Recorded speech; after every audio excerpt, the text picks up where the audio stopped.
everyone, my name's Kimberly and this is Off-Road Reactions, and today we're going to be reacting to a video from the channel We Will Roam.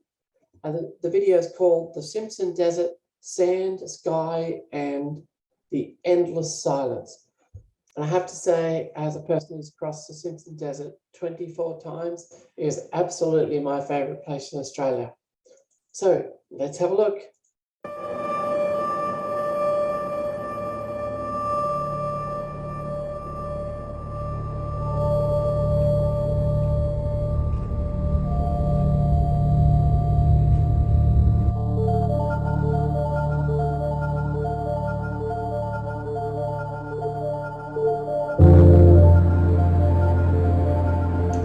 Okay, I'm going to stop it right there for the very first time because, gee, they must have been traveling this area about the same time as us because we came across this very spot.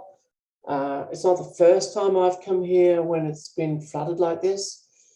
I'll just quickly say that in this part of the world, you typically don't leave the road to drive around water. You are better off driving through the water and staying on the road, because you're less likely to get bogged on the hard-packed road, and it's easier to recover you if you do get bogged. And you can see here, the track running off to the left is on high ground and doesn't pass through any water. Now, you wouldn't typically take that route unless there was already a track there. And fortunately, there is. So just bear that in mind. Don't leave the road. Don't leave existing tracks to go around water. You would be better off driving through the water.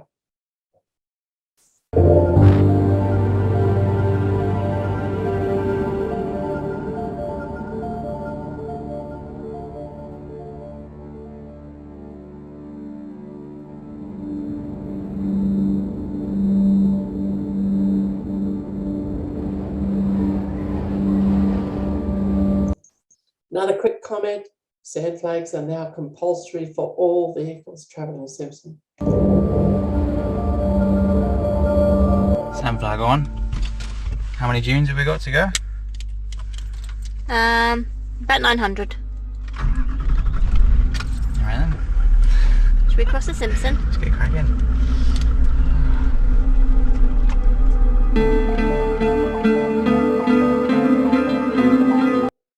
Oh, I just have to interrupt here, and I'm not passing any judgment on these people. I don't know what approvals they have, but I will just say this.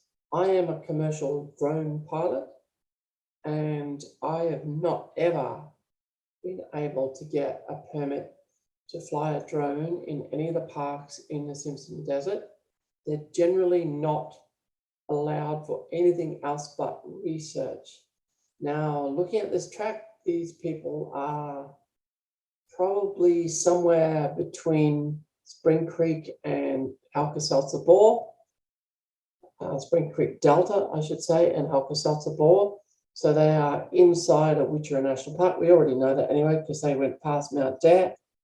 And as such, they're not permitted to fly drones. So I'm not making judgment of them. I'm just making it clear for anyone else who's watching this video, don't go doing it because it will cost you a lot of money in fines.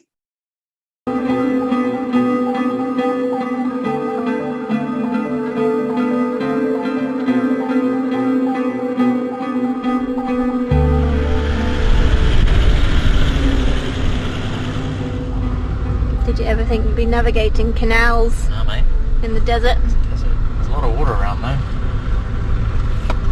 To go around it. Yeah, okay, it looks like they're near Freeth Junction somewhere.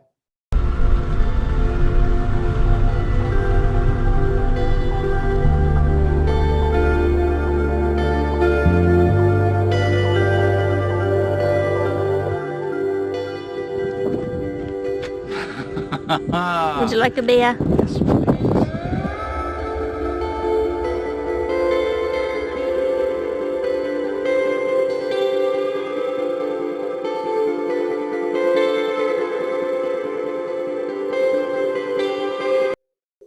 That is absolutely one of the reasons that I love the Simpson Desert. If you haven't seen the Southern Sky from the Simpson Desert, you need to go check it out.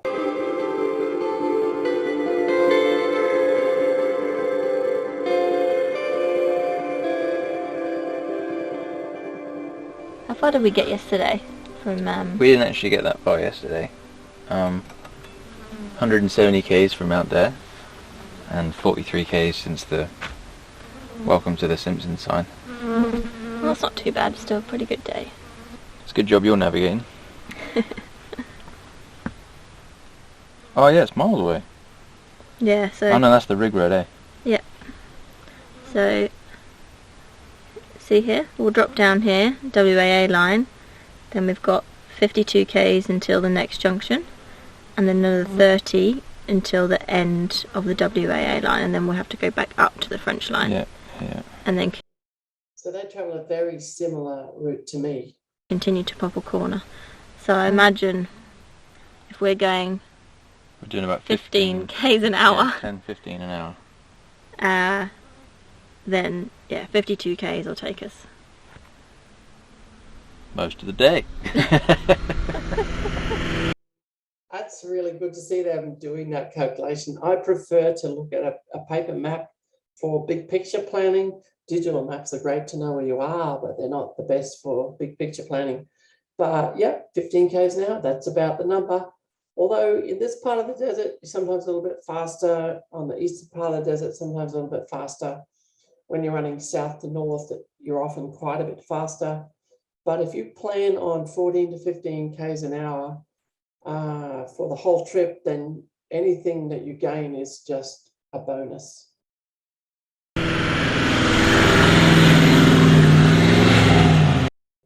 Oh dear, I'm stopping this video every 5 seconds, but got to make a comment here. If you're spinning your wheels, your tires are too hard. Now, they're in a part of the desert where typically the advice is not really to air down quite yet, but they're clearly, their tires are clearly too inflated. So the rule of thumb is 300 millimeter footprint. Don't listen to anybody telling you a pressure number, say 15 PSI or 18 PSI. That's just rubbish. It depends on a whole bunch of factors. So 300 mil footprint, and if you're spinning your wheels, they're still too hard. So drop them 1 PSI, 2 PSI, whatever it takes to stop them from spinning.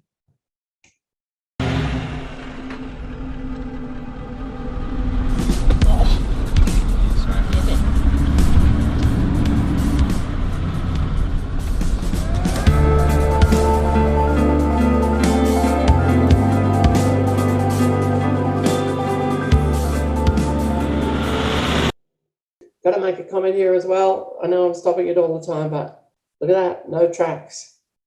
They're very early in the season. They were there before us, clearly.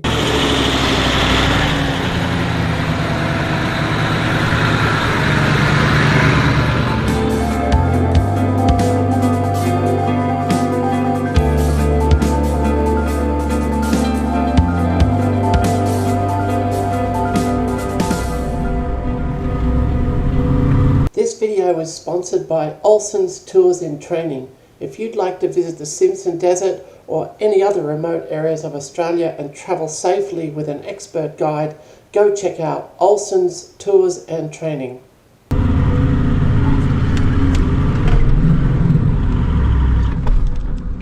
Now, the rear lock up and just tract it on through. Okay, I'm going to stop it there again. I heard him say put their rear locker on. You don't need a locker in the Simpson Desert. Lockers are generally for use where you would be losing traction due to axles being, traversing too far in terms of, axles crossed over.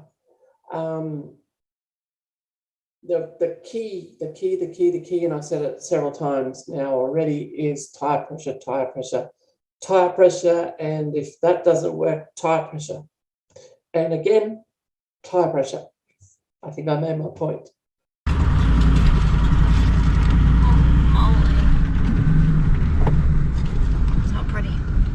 work, eh? I want to point out too, I'm not being critical of these people. I see a lot of people doing the Simpson Desert and learning as they go. That's okay, it's fine. You know, not everybody gets a chance to travel it 20-something times. So I want to make clear I'm not being critical here. I'm just trying to give advice to those of you who want to go and do the same as these people.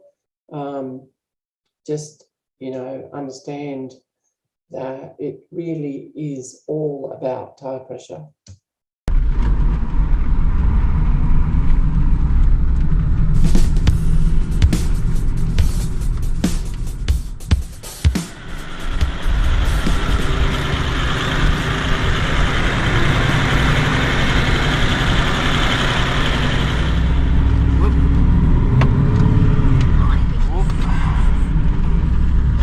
If we don't have to bypass Lake Pockle, then it's only then 17 k's from the corner up to the QAA line.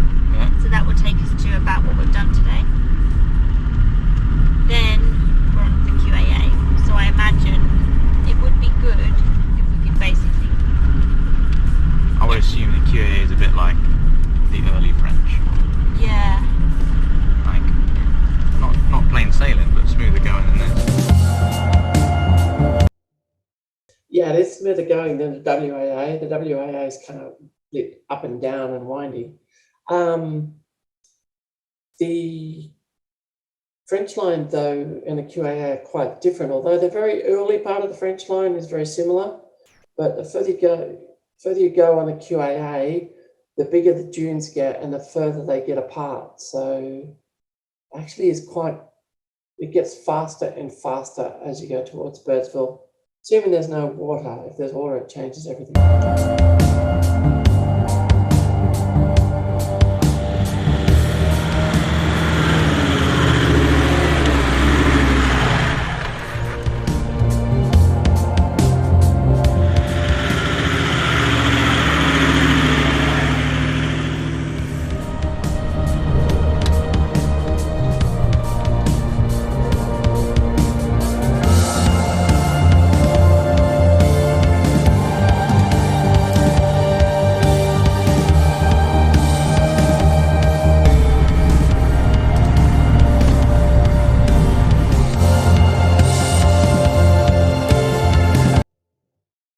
With that track running off there into nothingness. It's just amazing. Absolutely beautiful. Absolutely my favorite trip.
They have a very kind of similar setup to me, although I don't use a rooftop tent. I sleep on the ground with a swag and I have a fire.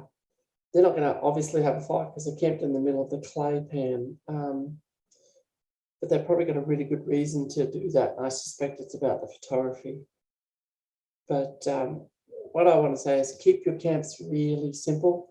It's nothing worse than putting up a tent that has 25 fiberglass poles.